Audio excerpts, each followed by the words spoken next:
লক্ষ্মীপুরের চন্দ্রগঞ্জে যাত্রীবাহী বাস নিয়ন্ত্রণ হারিয়ে খালে পড়ে ৩ জন নিহত হয়েছেন। এখন পর্যন্ত জীবিত উদ্ধার করা হয়েছে অন্তত ১৫ জনকে। পুলিশ ও স্থানীয়রা জানায় বাসটি নোয়াখালীর চৌমুহনী থেকে লক্ষ্মীপুরের দিকে আসছিল।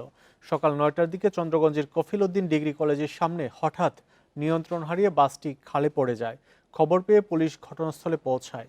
পরে স্থানীয়দের সহায়তায় হতাহতদের উদ্ধার করে বিভিন্ন হাসপাতালে পাঠানো হয়। এরই মধ্যে সেনাবাহিনী ও ফায়ার সার্ভিস ঘটনাস্থলে পৌঁছেছে। বাসটি উদ্ধারে কিছুক্ষণের মধ্যে কাজ শুরু হবে। এ নিয়ে আরও জানবো, লক্ষ্মীপুর থেকে যুক্ত হচ্ছেন সহকর্মী আব্বাস হোসেন। আব্বাস, এই যে দুর্ঘটনা, এই দুর্ঘটনার প্রাথমিক কারণ জানা গেছে কিনা, আর এখন পর্যন্ত হতাহতের সংখ্যা কত?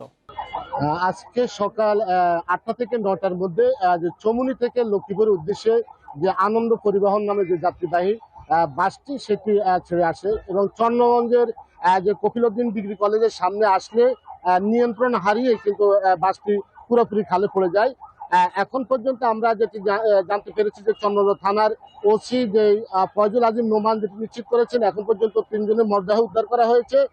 আর বাকি যে এখন পর্যন্ত প্রায় ১৫ জনের মতো তাদেরকে বিভিন্ন হাসপাতালে ভর্তি করা হয়েছে। এদের মধ্যে কয়েকজন অবস্থা আশঙ্কাজনক। তবে এখন পর্যন্ত বাসটি যে উদ্ধার কার্যক্রম সেটি শুরু করতে পারেনি যে ফায়ার সার্ভিস বা পুলিশ রয়েছে, সেটা তারা ইতিমধ্যেই রেকার আনা হয়েছে প্রস্তুতি, যেটি যে ফায়ার সার্ভিস এবং সেনাবাহিনী পুলিশ সেটি কার্যক্রম শুরু করবেন কিছুক্ষণের মধ্যে, আমরা এমনকি দেখতে পেয়েছি। এবং বাসটির পুরোপুরি বেশ কিছু অংশ যে এখনো ডুবে রয়েছে। এখানে অনেক স্থানীয় এলাকাবাসী যেটি অভিযোগ করেছেন, বাসের যিনি চালক রয়েছেন তারা বেপরোয়া গতির কারণে মূলত এই দুর্ঘটনা ঘটছে। এর আগে এই সড়কে আরো একটি দুর্ঘটনা কিন্তু 7 জন মারা যায়। অর্থাৎ এই আনন্দ যে পরিবহন রয়েছে, পরিবহনগুলো দ্রুত গতি চলার কারণে মূলত এই দুর্ঘটনাগুলো ঘটছে এমনটি জানিয়েছেন। তবে আমরা এখানে ফায়ার সার্ভিস হয়েছে, নৌপুর, তারপরে যে হাইওয়ে পুলিশ হয়েছে, তারা যেটি জানিয়েছেন এখন পর্যন্ত তারা কিন্তু 2 জনের মরদেহ নিশ্চিত করেছেন।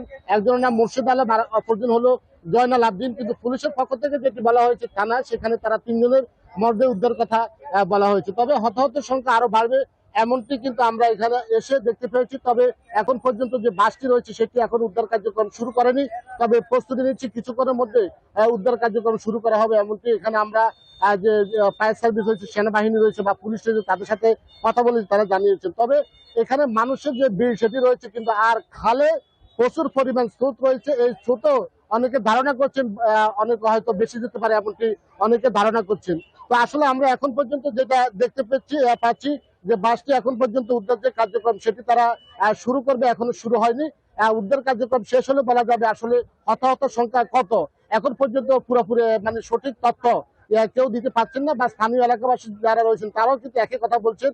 হয়তো বাসটি উদ্ধারের পর বিস্তারিত আমরা তথ্য জানাতে পারবো। এমনটি ছিল এখানকার সড়ক দুর্ঘটনার সর্বশেষ তথ্য। লক্ষ্মীপুরে সড়ক দুর্ঘটনা ঘটেছে, সে খবর জানাচ্ছেন সহকর্মী আব্বাস হোসেন।